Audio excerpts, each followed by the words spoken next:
और ऐसा कानून हमको नहीं चाहिए। ये कानून उत्तराखंड की जनता के साथ एक बड़ा छल कपट और बहुत बड़ा धोखा है। भूमि कानून संशोधन विधेयक विधानसभा में इसको लाया गया है और इस विधेयक के आने के बाद जो सरकार ने भूमि कानून में संशोधन किए हैं, सरकार इसको ऐसा बता रही है जैसे बहुत बड़ा ऐतिहासिक काम कर दिया हो। प्रदेश भर में इसे एक बड़ी उपलब्धि के तौर पर दिखाया जा रहा है। मुख्यमंत्री पुष्कर सिंह धामी जी को इस ऐतिहासिक कार्य के लिए भाजपा के कार्यकर्ता बधाई दे रहे हैं। मैं मीडिया के साथियों से कहना चाहता हूं, भूमि कानूनों में जो संशोधन किए गए हैं, इन संशोधनों के बाद इस राज्य में जमीनों को लूटने के और भी रास्ते खोल दिए गए हैं। कैसा कानून आप इस राज्य की जनता पर थोप रहे हो, इस बात की पड़ताल आज हम करेंगे।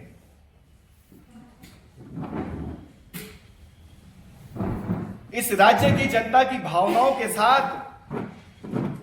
आप खिलवाड़ कर रहे हैं। लंबे समय से जनता सड़कों पर संघर्ष करती रही कि उन्हें सशक्त भू कानून चाहिए, लेकिन एक बार फिर आपने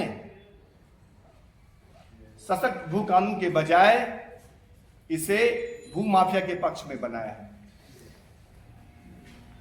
ये उत्तराखंड की जनता के हित में कानून बिल्कुल भी तैयार नहीं हुआ।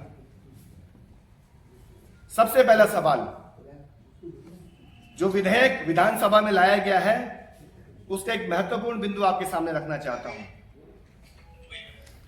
नगर निगम, नगर पंचायत, नगर पालिका परिषद, छावनी परिषद क्षेत्रों की सीमा के अंतर्गत आने वाले और समय समय पर सम्मिलित किए जा सकने वाले क्षेत्रों को छोड़कर यह संपूर्ण उत्तराखंड राज्य में लागू होगा। अब आप सोचिए, यह कानून जो बनाया गया है, ग्रामीण क्षेत्रों में 250 वर्ग मीटर का प्रावधान किया गया है। कोई भी भारी व्यक्ति जो इस राज्य में 250 वर्ग मीटर तक जमीन खरीद सकता है, कोई भी गैर कृषक। 250 वर्ग मीटर का प्रावधान ठंडुरी सरकार के जमाने से, तिवारी सरकार में 500 वर्ग मीटर का प्रावधान था और इस प्रावधान के तहत परिवार में एक व्यक्ति को ही आजीवन 250 वर्ग मीटर जमीन खरीदने की छूट पहले से ही है। लेकिन सवाल उठता है, आपने नगरीय क्षेत्रों में हमें कैसा भू कानून दिया है? देहरादून नगर निगम क्षेत्र में, ऋषिकेश नगर निगम क्षेत्र में, हरिद्वार नगर निगम, रुड़की नगर निगम, कोटद्वार नगर निगम, श्रीनगर नगर निगम, हल्द्वानी, काशीपुर, रुद्रपुर नगर निगम, यहां तक कि हमारे चारों धामों में, केदारनाथ, बद्रीनाथ, गंगोत्री में, नगर पालिका क्षेत्र, रुद्रप्रयाग, कर्णप्रयाग, आपका गोपेश्वर, टिहरी, देवप्रयाग, नरेंद्र नगर, चंबा, मुनि की रेती, पौड़ी, पिथौरागढ़, धारचूला, डीडीहाट, गंगोलीहाट, जितने नगर पालिका क्षेत्र हैं, जितने हमारे नगर पंचायत क्षेत्र हैं, नगर निगम क्षेत्र हैं, मैं धामी सरकार से पूछना चाहता हूं, यहां पर आपने कौन सा भू कानून बनाया है? इन नगरीय क्षेत्रों में जमीन की खुली लूट के रास्ते आज भी तैयार है।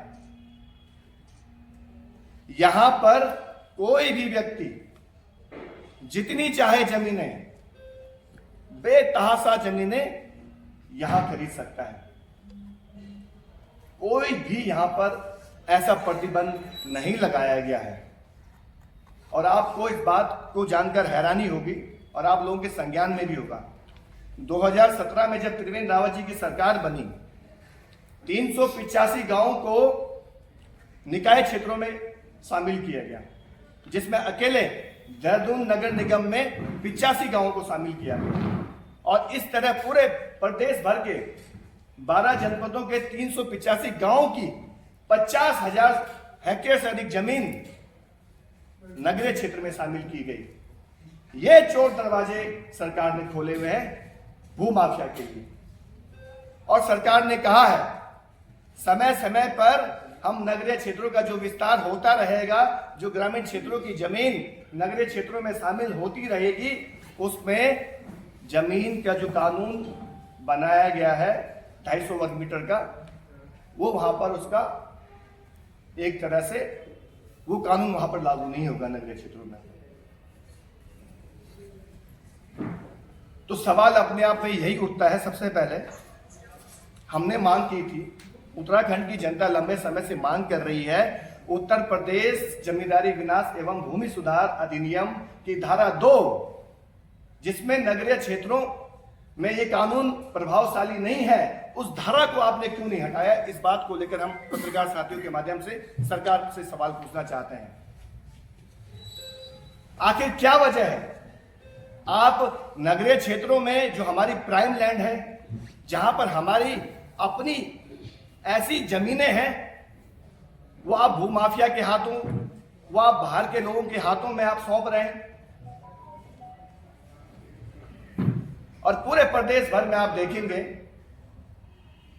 लगातार नगर पंचायतें नहीं बन रही हैं, नगर पालिकाओं का विस्तार हो रहा है, नगर निगम में तब्दील हो रही है, नगर निगमों का बहुत बड़े स्तर पे लगातार गांव के गांव शामिल हो जा रहे हैं। तो ये भू कानून किसके लिए है? आपने गांव के गांव नगर निगमों में, नगर पालिकाओं में, पंचायतों में शामिल कर दिए, तो आप भू कानून ला किसके लिए रहे हैं?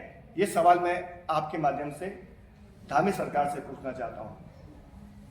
और मैं तमाम उन विधायकों से भी कहना चाहता हूं, अगर आपका जमीर जिंदा है, अगर आपके अंदर स्वाभिमान है और आपने इस माटी में जन्म लिया है, तो आप इस कानून का विरोध कीजिए। एक भी विधायक अभी तक हमारे संज्ञान में नहीं आया है जिन्होंने इस कानून का विरोध किया हो। सबसे महत्वपूर्ण बिंदु आप लोगों के माध्यम से हम ये कहना चाहते हैं, सरकार जल्द से जल्द भूमि सुधार कानून की जो धारा 2 है उसको तुरंत हटाए। लगातार इस धारा के चलते हमारे प्रदेश की कृषि भूमि खत्म हो रही है और नगरीय क्षेत्रों में लगातार भूमि हमारी माफिया के हाथों में जा रही है। आप देखिए, आप नैनीताल में देखिए, आप भीमताल में देखिए, आप रामनगर में देखिए, आप अल्मोड़ा में देखिए, आप पौड़ी में देखिए, आप कोटद्वार में देखिए,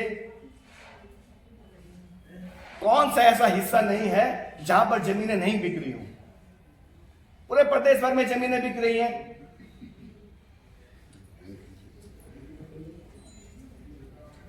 तो आज सवाल इसी बात को लेकर है कि सरकार सबसे पहले इस धारा को 2 को खत्म करे और पूरे प्रदेश में, चाहे ग्रामीण क्षेत्र हो चाहे नगरीय क्षेत्र हो, एक जैसा कानून होना चाहिए। ऐसा नहीं कि नगरीय क्षेत्र में आपने पूरी तरह से छूट दे दी और ग्रामीण क्षेत्र में आपने 250 वर्ग मीटर का प्रावधान रखा है। एक तरह का कानून होना चाहिए। आप जब समान नागरिक संहिता की बात करते हैं तो भूमि कानून भी समान होना चाहिए, हम सरकार से कहना चाहते हैं।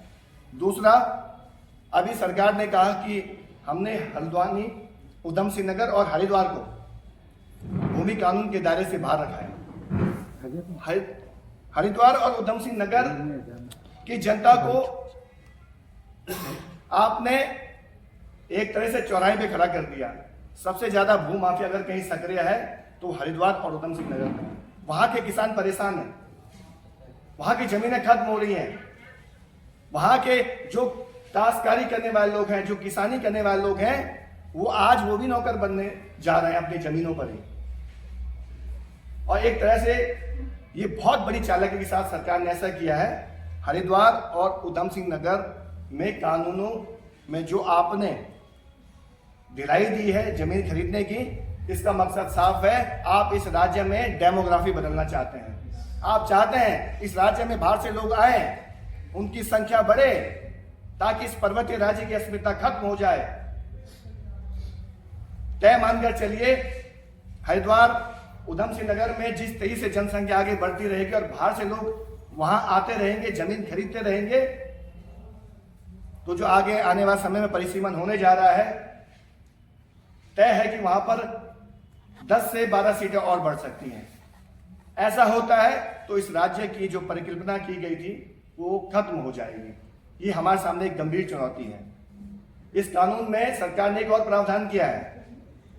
ग्रामीण क्षेत्र में 30 साल के पट्टे पर कृषि भूमि ली जा सकती है। अब आप सोचिए, जो व्यक्ति 30 साल के पट्टे पर कृषि भूमि लेगा,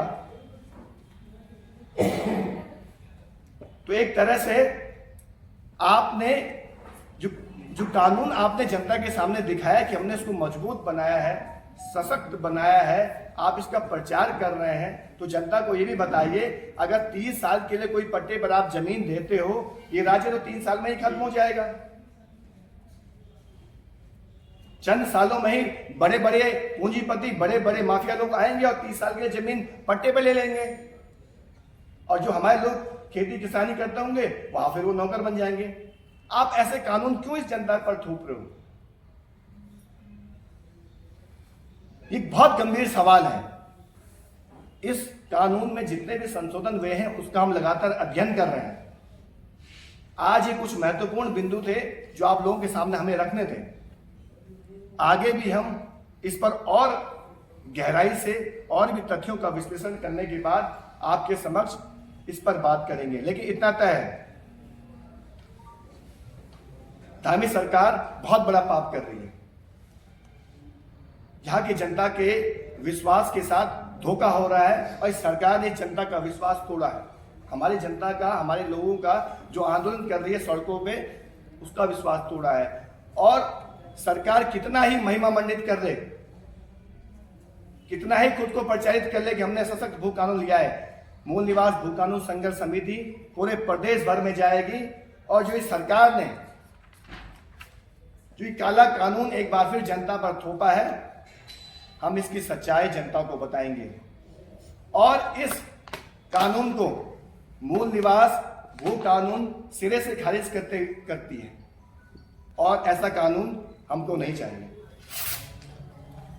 ये कानून उत्तराखंड की जनता के साथ एक बड़ा छल, कपट और बहुत बड़ा धोखा है।